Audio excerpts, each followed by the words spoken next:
Our job begins where most advisors stop. Saving money is great, but how do you spend it without risk in retirement? Welcome to Every Day is Saturday with Brad Gatto and Matt Stahl, partners and private wealth managers at Fiat Wealth Management. In this podcast, we aim to broaden your knowledge about the financial world we live in today and make the boring and complex financial decisions fun, informative, and educational. Join us on this journey where Brad and Matt will explore different strategies on how to spend your money without guilt and have peace of mind knowing you are spending it the optimal way in retirement. Hello, everybody. Welcome back to Every Day is Saturday. I'm Matt Stahl, along with my partner, Brad Gatto, and we have Hey.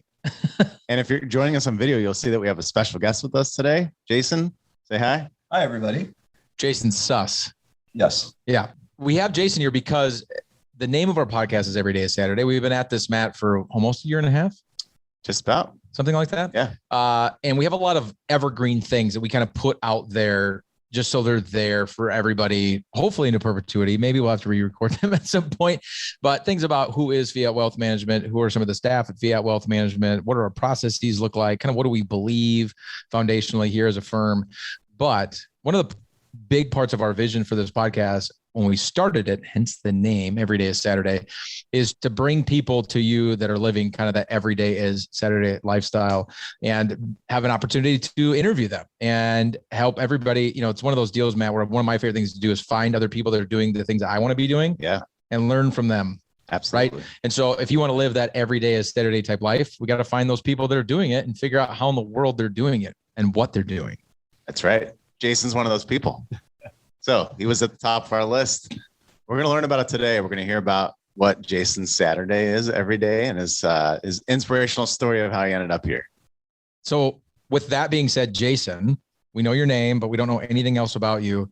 But the first fact we're going to share, we're going to let Matt share. What's a fun fact about Jason that most people don't know? Which he has never lost a handstand competition. Not true? That I've never lost it. I am very unlikely. Oh, very unlikely. Lose a handstand contest among the usual group of people. Got it. Okay. Yeah, there's always a caveat. Like if I were to go to some big gymnastics competition, watching it, there's probably some there that could be. Okay. But among my 40-year-old and over peers that I typically hang out with, it's pretty rare that I lose a handstand contest. I can honestly say I've never been in one. I've also never lost a handstand contest. I have. I've lost several. I can do it, but not for very long. The funny thing about the two of you sitting over there is like there's only two places on the planet where you could ever get into a handstand contest, and it's CrossFit and gymnastics. Well, no, I think it's a great way to settle any argument. Oh, sure. Yeah. That's what I'm going to go home with my wife when we start arguing. Hey, you know what? Let's settle this right now by doing a handstand contest. What happens if neither one of you can do it? Who wins the argument? I used to suggest that as a joke when we were, in some corporate meeting. Well, I'll tell you, handstand contest. Yeah, very funny. It's worth a shot. It's always worth a shot. Quick way to settle something. Yeah, exactly. Awesome. Let's start at the very beginning. Tell us about Jason. Where are you from? Where'd you grow up? Okay. All that good stuff. Yeah. So I'll give you the condensed kind of Cliff Notes version. Born and raised Rochester, New York. I went to Clarkson University for the first 2 years studying electrical engineering. Then I transferred to the University of Rochester to be a little closer to home. Finished there, got my degree in electrical engineering. I then moved to Southern California, where I lived in Palm Springs because my dad lived out there and there's just more tech out. So west. Rochester, New York to Rochester, New York, coast to coast, California. Coast to coast. So from one side of the country to the other. And I went there because I was looking to get into tech, and this was 2002, so that .com bubble had burst, and there just wasn't a whole lot of opportunity in the tech world. So I went out hoping to find, to seek my fortune in Southern California where the tech is, and I started substitute teaching at high schools. So Palm Springs, Rancho Mirage, Palm Sounds Desert. pretty techie. Well, exactly. You have the degree in electrical engineering. That's enough to be qualified to teach. I mostly did math and things like that. So I substitute taught for a little bit while I was job searching. And then one of the math teachers at the high school just up and quit. She just said, "This isn't for me," and up and quit. So I called the principal of the school and said, you're going to be a math teacher. He said, I sure am. I said, you want me to do it? He said, I absolutely do, because it's hard to find a teacher 2 months into the year. Right? So I started teaching high school math. And one note on that, I think anybody who gets the opportunity to try a different job, I always say that being a teacher teaches you how to be a better student, just like being in sales teaches you how to buy better, and working in a restaurant teaches you how to dine better, right? And everything on both sides of that. So just kind of a little wisdom, I guess, that I've learned. So I taught high school math, and then I got a job offer with a tech company, which is what I wanted to be doing, in Washington, D.C. So back to the East Coast. It's a good thing this was in 2002 and not in 1846 during the Oregon Trail. With my horse and buggy. So I took a job with a tech company. We did data encryption and all that kind of techie stuff in the Washington, D.C., Northern Virginia area. And I met a woman at gymnastics. So you were coming back to the handstands here. Yes. And back. We started dating, and it was going well. And she said, hey, I have this opportunity for a job in the Twin Cities. And I said, cool, where's that? So we opened up, I don't know if it was Google Maps at the time, maybe not, but we looked at oh yeah, Twin Cities. MapQuest. It was probably MapQuest. Yahoo Maps or something. So we looked at it and said, Minneapolis, St. Paul. Okay, yeah, cool. Let's check it out. So she got recruited by Target, and we moved out here to the Twin Cities. I always say together separately. She's a very independent woman and made it very clear that she didn't need a roommate. And so if I was going to come out, then I would be getting my own place, and we wouldn't be living together until there was a reason for us to do that. So I got an apartment in St. Louis Park. She got a condo in the Lake of the Isles area. Then a year later, we got engaged, we got married, and we've been happily married ever since. Now getting to the part of starting to get to the part of why I'm here. I was working for a tech company that was based in Detroit, but had an office here, big software company. And I started working there and worked there for about 14 years. And that takes us up to about 2020, just timeline wise here. And she was working with Target, and she's still with Target, and great company. She's loving it there. And so about 10 years ago, while working for the tech company, we went to a restaurant at the time. It was called Butcher and the Boar, and I had a really, really good bourbon old fashioned, which I know is Brad, one of your favorite drinks. And I loved that restaurant too, by the way. Past tense. Yes. It was a good spot. It's coming back. It's coming back. It is? Yeah. So the company that has the rights to Butcher and the Boar is going to reopen it closer to the North Loop in the old MSP magazine space. Oh, nice. It's in the West. Yeah. That's exciting. So I had this great bourbon old fashioned, and I'm not much of a drinker. I wasn't then. I'm still not, which there's irony to that. You'll see. But I was like, oh, this is really cool. I like this drink. I want to learn about it. What's bourbon? How's bourbon different from Scotch or rye whiskey or, those things? And I started getting really into it.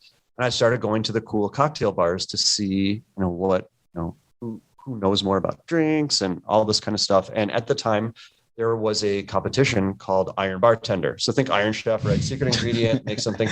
So they did this Iron Bartender competition, and tournament style, 16 bars would, pair off against each other. This is in the Twin Cities? Yeah, it was in the Twin Cities. So, at the time it was like Marvel Bar versus Cafe Maud, or La Belle Vie versus, I'm trying to even think what restaurants were on, Saffron, right? These kind of the original gangsters of the kind of the cocktail movement in the Twin Cities.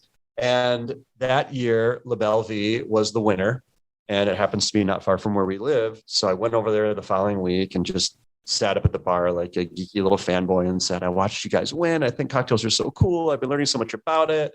I think bartending's so much fun. You make me a fancy drink. And the bartender did. And then as we were chatting more and more, she said, we could probably use a bar back one night a week. We have someone that's leaving. Come in next week, get behind the bar. You're going to be, it's not glamorous, right? You're going to be pouring waters, handing people menus, and taking out the recyclables. Yeah, sign me up. That's awesome. So that sounds amazing. So I went and I did it, and I got to be. So the people who are familiar with the Twin Cities restaurant history and the industry and all that, you don't walk into La Belle Vie off the street and get hired. It's very unusual. There's typically like that kind of classic hierarchy of like you start at this restaurant, bussing tables or washing dishes. And then you move into this role and this role. And so I got to kind of jump in as a bar back, which was pretty cool, having no experience, but there was someone else who had done the same thing. Corporate guy, did 1 day a week as a bar back, and it went well. So they took a chance on me. And so I went in that next week and bar backed and basically filled waters and, handed people menus and fell in love with it. So this is so cool. I am behind the bar at La Belle Vie, arguably the finest dining restaurant in the Twin Cities at the time, and a super cool cocktail lounge and fancy drinks with foams and fancy garnishes and all that stuff. And I just fell in love with bartending. So still doing the corporate software thing full time, 1 night a week behind the bar, learning.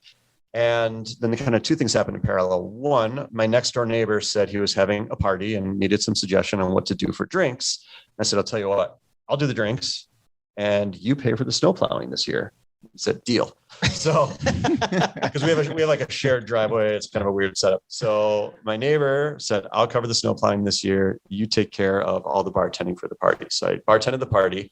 And because of where my neighbor worked and all that, it just happened that the governor was going to be at the party. So I had to make it somewhat legit. Okay. So I set up the LLC and that's when A Proper Pour was born.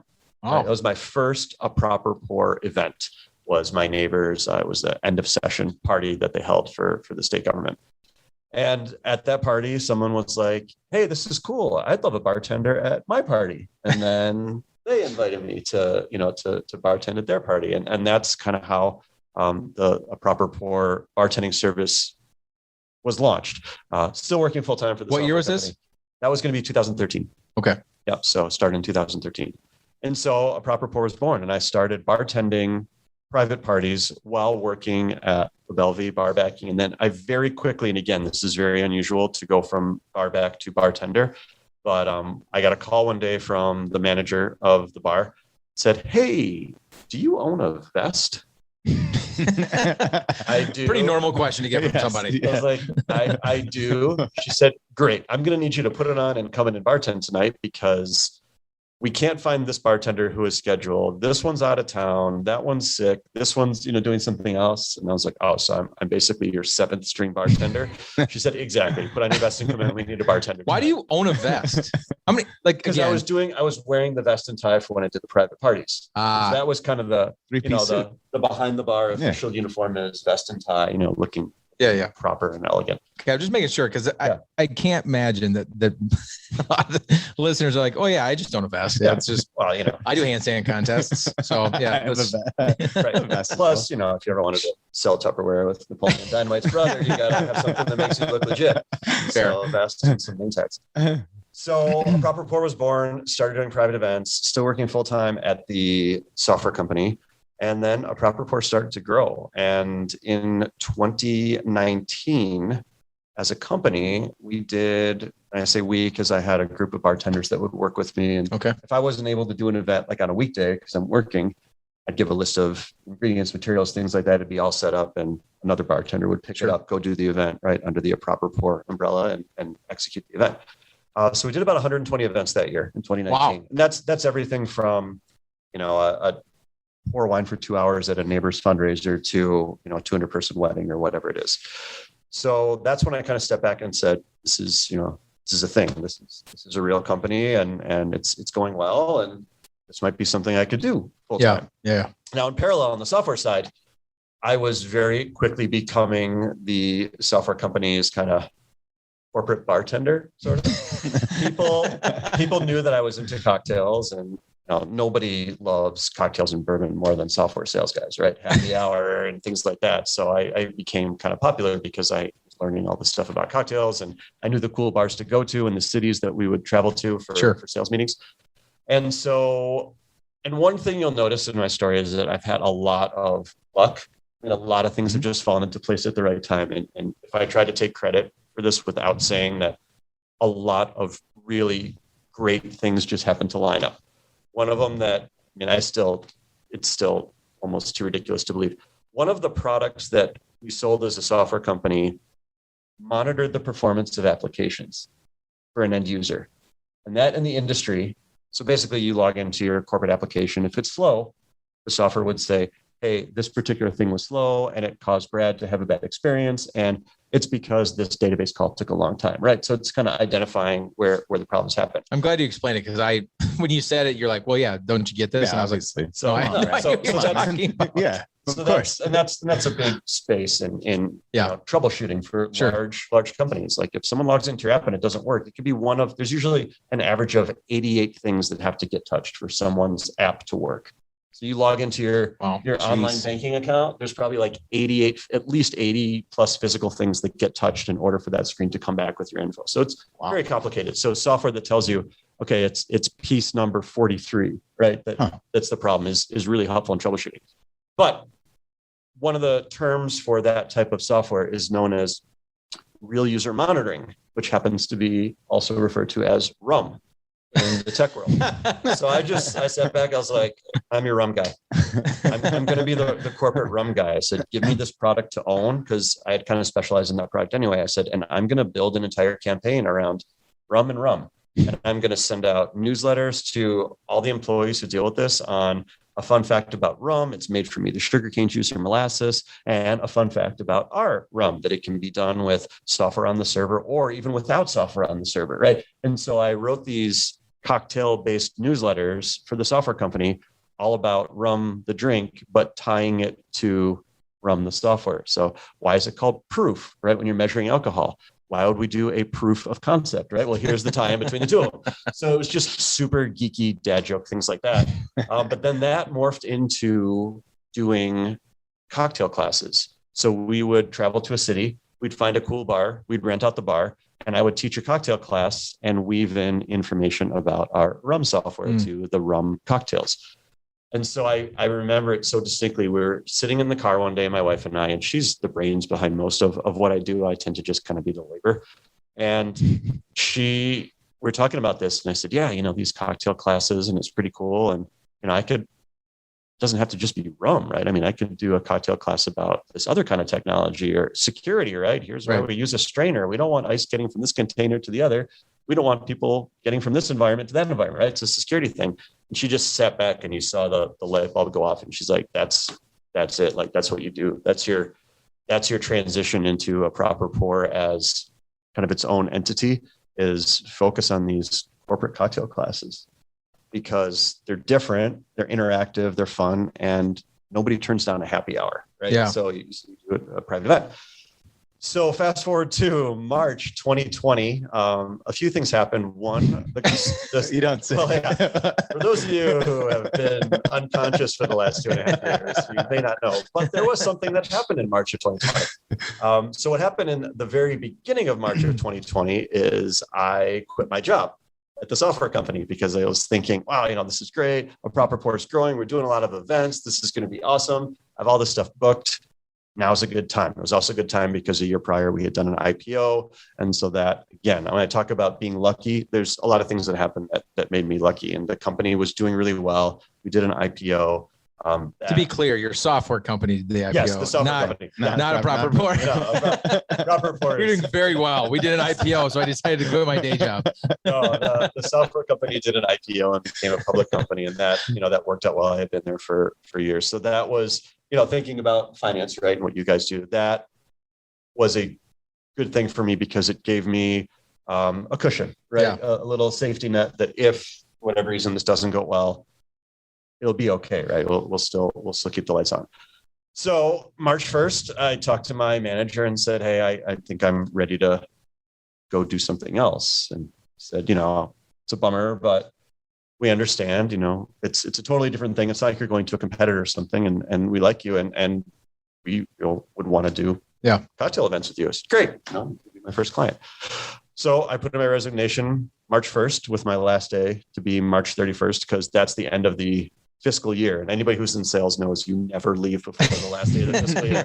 I think the last day of the fiscal year, so many companies do like 30% of their entire yearly. Yeah. Because that's when everybody knows to buy, because you get a good deal. Hot tip, you get a good deal if you buy on the last day of the fiscal year. So put in my notice on March 1st, March 15th, 2020, everything closes, right? Everything closes. March 16th, 2020, every one of my in-person events gets canceled for bartending. So it's like, okay, This is a curveball maybe I wasn't anticipating. 3 weeks though. We were one of the in-person events. Actually, we had something scheduled for like March 22nd. We were going to the super cool distillery in St. Louis Park. We were going to do a cocktail class with clients, and everything got canceled. So it was what was the word of the last 2 years? Pivot, right? Right. It was time to pivot. So how do you bartend virtually? It's one of those things where I think if we look back at the last couple of years, one thing that I thought was a really interesting byproduct of everything changing was there was so much innovation, things that you never thought you could do. Like nobody thought you could be a stay-at-home bartender. You can work from home if you're doing data entry, financial things, or typical. But how do you bartend from home? Typical financial things. Well, you're just like if you're doing slid that one right.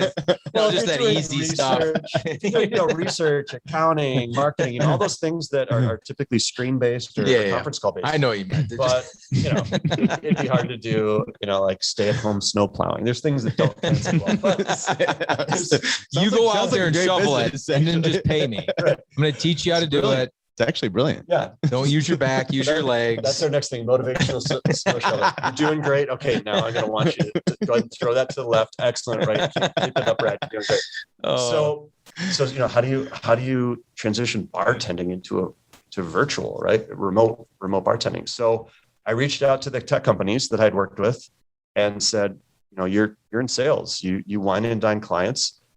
You can't right now. How do you get in front of your clients? How do you maintain your presence in a way that's interesting? I said, let's do those cocktail classes, and we'll put together little kits with ingredients, and we'll send them to the prospects or the clients or whoever you want to be in front of. And then we'll jump on Zoom and I'll walk everybody through exactly how to make, a restaurant quality fancy cocktail at home. And so that took off, and I weaved in the corporate content to the cocktail class. So tons of geeky jokes. I talked about, access control. Or here's how we keep the ice from getting from this environment into that environment. Here's how, secure tech keeps your data from getting from this environment to that environment with this type of firewall, or, whatever the tech is. It's all stuff that I worked with. So we did a lot of, geeky, techie, dad joke cocktail classes, and people loved them. We had themed kits with, this week's theme is international cocktails, and we had a bunch of international snacks in the kits, or we sent branded shakers. We did all sorts of stuff to make them interactive and fun and get people to do it. So I was literally bartending from home, and it's better than I could have hoped. I guess I just never expected it would take that turn. And I think in the last 2 years I looked at invoicing and stuff the other day, about 200 virtual classes on Zoom, teaching cocktails to people. Now the in-person stuff is starting to come back, but I'm able to. So when you think about when do you typically go to the bar on a Saturday? Mm-hmm. So every day became a Saturday because cocktails. Little plug for the. There you go. I was waiting for your weave. You're the master of weaving things in. So it was coming. Saturday nights are go out nights. So I was kind of teaching everybody how to have a fun Saturday night when you can't go out. You can make those cocktail bar fancy cocktails. You can learn the tips and tricks, and we can have a happy hour on a Tuesday at 3 p.m. because why not, right? There's no rules anymore. Right. Love it. And not pay $16 for said fancy cocktail. Right. Yeah. That's the thing is, like, if you look at the cost, I mean, if you take a decent bottle of bourbon, which is usually for mixing, right? I know you like fancy bourbons. I like them too, but a solid, good mixing bourbon, a Buffalo Trace or something like that. They're about $30 a bottle, and you can get 12 drinks if you do a 2-ounce pour, which you should for a standard portion or shot. That's 12 drinks per bottle. So it's, less than $3 a drink. If you get it at a restaurant and you order a Buffalo Trace Old Fashioned, you'll rarely get it if you can find it for less than $10, it's a steal. Yeah. But you are stealing. I don't know that I've ever seen, especially like a Buffalo Trace one for less, because you can't find Buffalo Trace these days. There's that too. But so going back timeline real quick, just to make sure everybody understands. So when did you start? So first of all, you went East Coast, West Coast, East Coast, and then decided I can't decide. I'm coming to the Twin Cities. Smack dab in the middle. That's where we ended up. Yeah. You lived separately for a period of time together, married in what year? So married in 08. 08? Sounds right. Yeah. And is that also the same year you started at this tech company? Started the tech company in 2008. Yep. And resigned from tech company in 1920. Resigned in 20. March of 20, right? So I was with the tech company about 13 years. And so been full-time, what I would say living your best life or living your everyday as Saturday for the last couple of years in the face of a global pandemic. Yeah. So, I mean, starting March 31st, 2020, I was no longer in the corporate world, and I was on my own to pave my own path, I guess. Yeah. To what I was going to do for, the foreseeable future. Right. But I think there's a lot of your story which first of all, super interesting story. Thanks for sharing. A lot of fun to listen to. And there's going to be some things in there that people can't relate to, right? So some of what you would call lucky things of like, this happened to me, this happened to me. I was at the company that IPO'd. Like, you could listen to the podcast and be like, well, I haven't had those things happen in my life.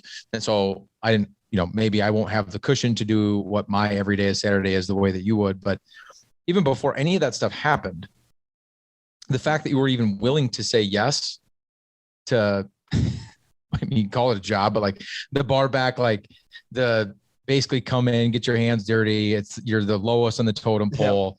Yep. All of that. I mean, when you look back on it with hindsight being 2020, you can be like, well, you would have never taken that if you didn't have a passion for it. You didn't have this desire for what it is that you do. And now that you've taken that passion, which you can kind of argue was an unpaid position. I mean, I'm sure they paid you something, but it wasn't a living wage. Yeah, no, it's not. It's to be a bar back in the software world. No. Right. But you were willing to go through all of that to get to a point where you could turn something that you're super passionate about into something that actually for you makes money. Right. Right. That's awesome. That's the part of the story that really sticks with me, is that you were so passionate about it that you took the bottom rung job while you kept your day job just to kind of. Yeah, it's not glamorous work. It's a grind. Everything that we needed to stock the bar was kept downstairs. So in a typical, busy Friday or Saturday night, it's 30 or 40 trips up and down the stairs. I need a bottle of vodka. I need this. I need some more wine. It's kept downstairs because that's where the space was. We got to take the recyclables out. It's down the elevator into the parking ramp, down the ramp to the dumpster. And I don't know how many people who listen to this have had experience with restaurant dumpsters. There's nicer. Probably the same amount of people that have done handstand competitions. That's my guess. There's maybe walks by that. There's more pleasant places to be than, in February, rolling the recyclable cart outside and dumping the recyclables when it's -10. So and I think I like that you pointed that out. There's a good point there that there's a certain level of humility. It's like, oh, I'm a software company exec and I'm not going to take out garbage that's in the wage shop. It's like, no, I'm gonna, right? Because it has to get done and someone's going to do it. And there's no reason why I shouldn't. I mean, even the events that I do now, I'll do an event at a fancy house and it's me and I'll take out the garbage or, things like that sound like, well, that's below your pay grade. No, it's not. When it's your company, there's nothing below your pay grade because it's your company. You have to be willing to do everything. We're not familiar with that at all. Yeah, not at all. But so just like we're passionate about it, right? And so those things don't seem menial. They don't seem below you. They don't. So one of the things I hope people take from this in how do I live my everyday Saturday is if you find something that you're genuinely passionate about, how do you know if it's like passion or if it's just kind of like a spur of the moment? It's got my interest for a little while. Are you willing to do those sorts of things? And I think that's a really good litmus test for passion is going to make you look at those things as an opportunity like you did. Like I get into Lab LV, even though it's all these things that you could argue are far below my pay grade because I'm an executive software company or I'm whatever, but you didn't look at it that way at all. It was like, oh my gosh, like this is an opportunity for me to get into something that I love. And you were willing to put in kind of that sweat equity to ultimately get to owning your own company, doing something that you love to do, which is really awesome. And we've had you for, I don't know how many events we've done with you now here at Fiat. Yeah. A handful. Resident mixologist. Yeah. Yeah. But you can see it like it comes out, virtual, right? Yeah. And you've done, you kept the morale up at Fiat when COVID hit too. And we did some one of those private cocktail classes. My guess is the one I made at home wasn't as good as the one you were making at your house, but I mean, it was good. I'm sure it was delicious. Yeah. I've always said, my goal is you should have three things in your life. One that keeps you healthy, one that keeps you happy, one that pays the bills. goals, right? Because if you can do those three, whatever those three are, you're probably going to be okay, right? Yeah. You're going to be happy, you're going to be healthy, and you're going to be financially stable, right? Which is kind of the premise of your whole business, right? Yep. Help people get to that stability and comfort. And my little twist on that is the more of those that overlap, the better. Right. Yep. Venn diagram. Yeah, exactly. Love So it. happy, healthy, and wealthy, right? And if they can overlap, even better. So this is super similar to a lot of the people we talk to when they transition from working to retirement. Whatever that, I would say this is your retirement. Yeah. Right. You're running a business and you're making money, but you're doing exactly what you want to do. So you wake up, and I'm sure there's some of the garbage and everything else, but there's plenty of that. So much of this we've found ends up being a head game. So a lot more people, we've been waiting for this moment. We get there. It's supposed to be super exciting and you're supposed to be really happy. And suddenly a lot of people get a surprise of emotions, but ends up being a big head game. Have you run into any of that? Has there been any doubt? Has there been any moments where it's like, I regret this, or just walk us through that? Well, so a couple of things. That one, having been in the corporate world with your typical corporate daily stuff, you wake up, you get an email, you do coffee, you do the conference call, whatever, you go to a meeting. The first day I woke up and had 0 new messages in my phone from work was such a weird feeling, because every day you wake up, especially because we're a global company, so there'd be stuff from Europe that would come in early, or Australia or whatever, and I never woke up to 0 new emails. And so that first day, like, that was a really weird feeling. And those first few days where I hadn't fully transitioned into virtual stuff yet, I had a lot of free time, and you just kind of sit there, and there's a little bit of this awkward feeling of, there's probably something I should be doing, but there wasn't, there wasn't any looming deadline for this project or this email or this, deck that has to get done, or, whatever it is. And that was really weird, to not have that. Felt good, but it also felt weird. Yeah. And then, the other thing that I think about now is, how long can I be a bartender? I'm 43 now, and can you be a 60-year-old private event bartender? Can you be a 70 or, at what point can I not carry 10 cases of wine up and down the stairs for an event? Because, even now I'm 43. Robots. At that point. I mean, come on. But, and so robots. Oh man. You got to think like, okay, this is great. I'm doing this now, and I'm doing it as much or as little as I want, which is, that's really the luxury to it. Is if there's something I can't do, it's my company. The only person that gets disappointed is me, right? Because I don't do it. But, thinking towards the future, it's like, okay, well, how long can I do this? And how do I stay relevant as I get older? How can I still be a bartender if I'm an old, crotchety old man? People are gonna want me at their house making drinks. So what is potentially that next thing? I love how you already projected that you're going to be a crotchety old man. Well, this is coming. My wife would say even more crotchety. So you just think like, how long is this realistic, right? To do bartending and cocktail classes and things like that. So I have to think about that. Yeah. Right now, it's pretty fun. Awesome. Well, it's Matt alluded to it. I just want to make sure that the point is clear. Like, your Saturday and living your everyday as Saturday doesn't necessarily mean you're not working. Right. It could be that. It could be your more quote unquote formal retirement where you don't work anymore and you're out traveling or spending time with grandkids or riding your bike across the country, whatever it is that is your Saturday. But it is also very possible for your job to be that. One of the things that Matt and I set out to do with Fiat when we decided to grow outside of kind of a company and into a full on business, a company that kind of supported us and our families, but like to build it was, how do we make sure that we still love to come to work? We're doing the things that we love to do, because there's definitely parts of what we do that we're super passionate about, and other parts of it that we're not as much. And so how do you, even like in a proper rapport, like how do you make sure that the things that you do every day are the things that you originally got into the business for? The parts of it that you love, we see it in the events we do with you. You love the education side of it and teaching people, which I loved to love too. Why'd I say it past tense? Like you just quit or something. Well, So and big guys, news he's for done.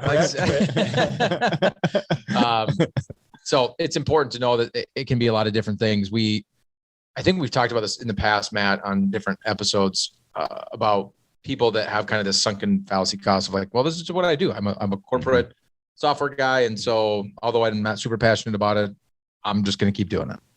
And they do it until they retire, and they have a handful of years in retirement. They start to kind of look back and they're like, I wish I would have maybe taken a risk here, done something different there, whatever it may be. So it's super encouraging and inspiring to see somebody that has a story like yours that was willing to go through what you went through to get to where you're at. And now, years in the making, really over a decade in the making, being able to live that every single day now without that day job that probably wasn't nearly as fun and passionate for you as.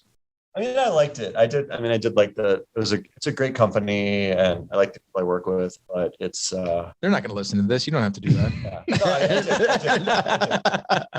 I think in my goodbye email, I said, I'm really going to miss most of you. Actually, my resignation email was a cocktail recipe. There's of course it was. There's a classic cocktail that was invented at the Detroit Death Athletic Nail? Club. No, it was close. It was invented at the Detroit Athletic Club in Detroit, which is where the company I was working for had originally started, and it was called The Last Word. And it's an equal parts cocktail of gin and chartreuse and lime juice and a maraschino liqueur. Some people have different recipes, but that's a good. You lost me at gin, but it sounds like it's probably pretty good. Right off, chartreuse, delicious. But I said, it's makes sense that this is. The cocktail recipe I gave you, because this will be my last word to all of you, because, next week's my last day or whatever it was. So I got to, even in my goodbye email, I got to include a cocktail recipe. So that works out well. I didn't mean you lost me at gin. Like, I don't like gin. I meant all those other ingredients. Oh, yeah. Gotcha. I had no clue. I know that one, I think. Yeah, chartreuse is just the color. All right. Well, let's, as we wrap up, one of the things Matt and I like to do when we have a guest on is just end with 5 rapid fire questions. Okay. We don't prepare these. They're whatever questions come to the top of our mind, and we want whatever answer comes to the top of your mind. Okay. Fair? Yeah, let's do it. Well, if it's not, we're going to make you do it anyway. Yeah, we're going to do it anyway. So, all right, man, I'm going to let you ask the first question. I'm going to ask the obvious question. Favorite cocktail? Ooh, wow. I wouldn't have thought of that, as dumb as that sounds. I always say my 2 favorite drinks are whiskey and free.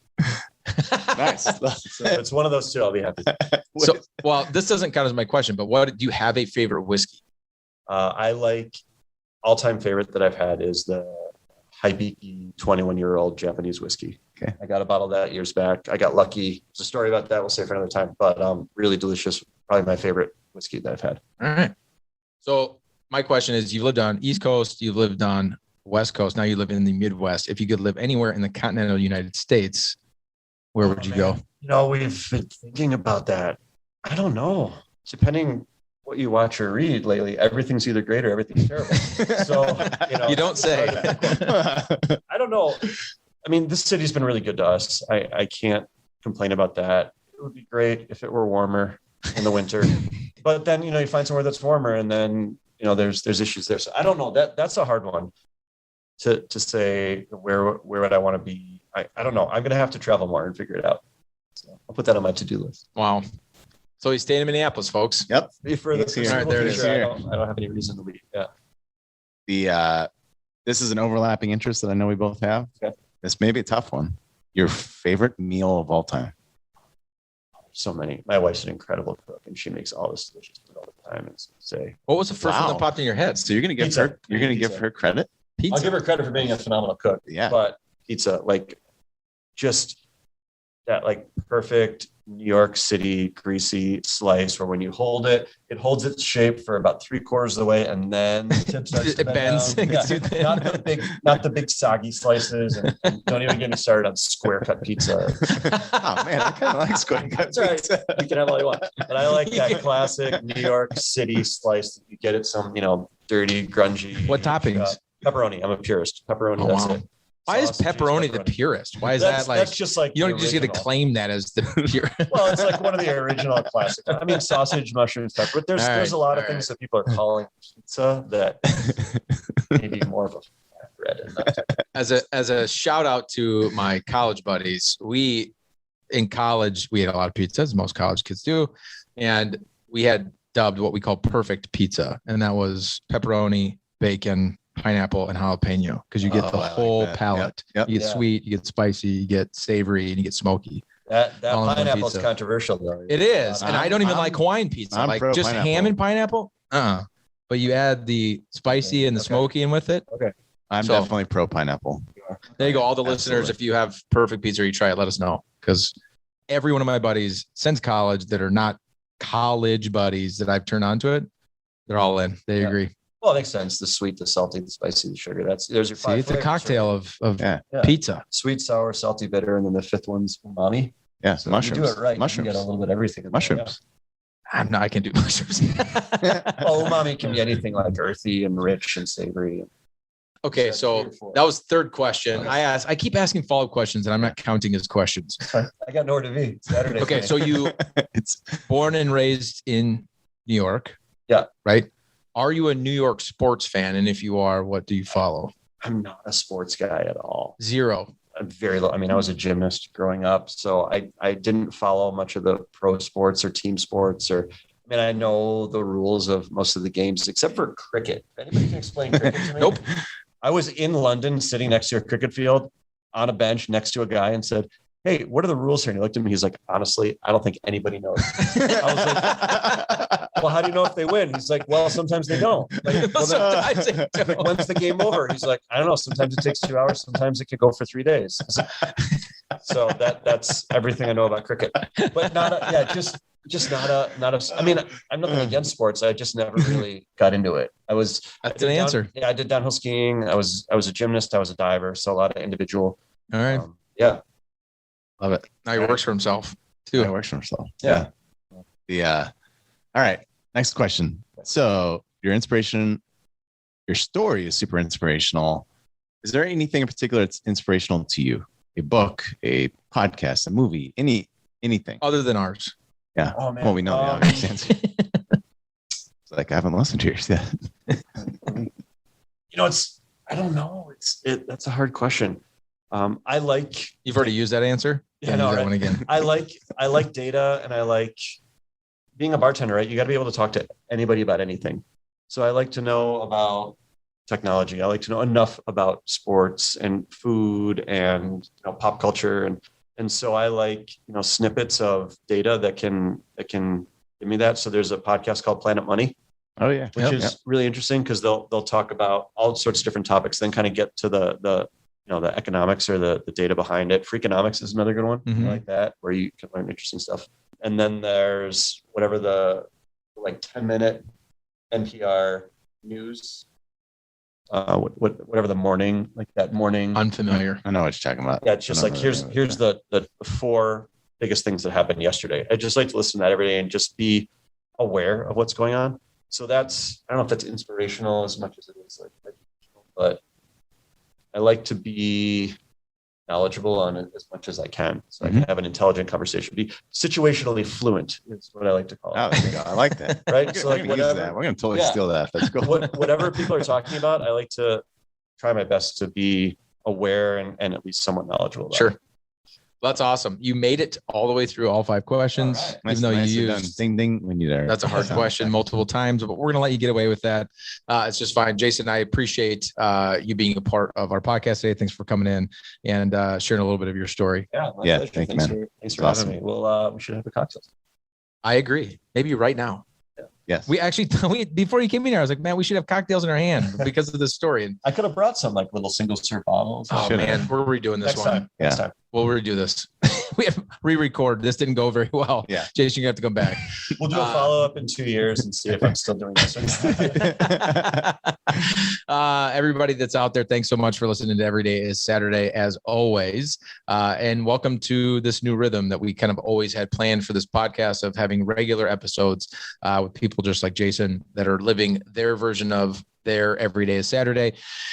That said, if you have not yet subscribed to the podcast, we'd appreciate if you would do so. You can find us on our website, fiatwm.com. It's going to give you all the information you need about our firm, how to contact us, how to find the podcast or our blogs or anything else that we're out there doing in the education that we're trying to put out there to better your life financially. So thanks again for joining us. Jason, thanks again for being our guest. Matt, Yes. I suppose thanks for being here, even though you have to be. I do. Yes. Yeah. Oh, one thing. Do you have a website or something you like to share, Jason? I do. A proper pour. So APROERPOUR.com has just a little snippet about the company and what we do. Instagram is one of those, it's kind of a necessary evil. I have feelings about all that stuff. I hate doing it, but then people call me and say, oh, I saw your Instagram. That looks really cool. Can we do that kind of thing? And my wife's like, see, I told you had to do it. So a proper pour, you'll see on Instagram. My wife takes the pictures. She's really good at it. There you go. They're pretty pictures. You can look at that. If there was too many P's in there for you to be able to write that down, we get it. We will put a link to his contact information in the show notes as well as on the YouTube notes. So thanks for listening, everybody. Have a wonderful day, and we will see all of you next Saturday. Cheers, everyone. Thank you. Thanks, guys. Thank you, man. Thank you for listening to Every Day is Saturday. Click the subscribe button below to be notified when new episodes become available. The information covered and posted represents the views and opinions of the guest and does not necessarily represent the views or opinions of Fiat Wealth Management. The content has been made available for informational and educational purposes only. The content is not intended to be a substitute for professional investing advice. Always seek the advice of your financial advisor or other qualified financial service provider with any questions you may have regarding your investment planning.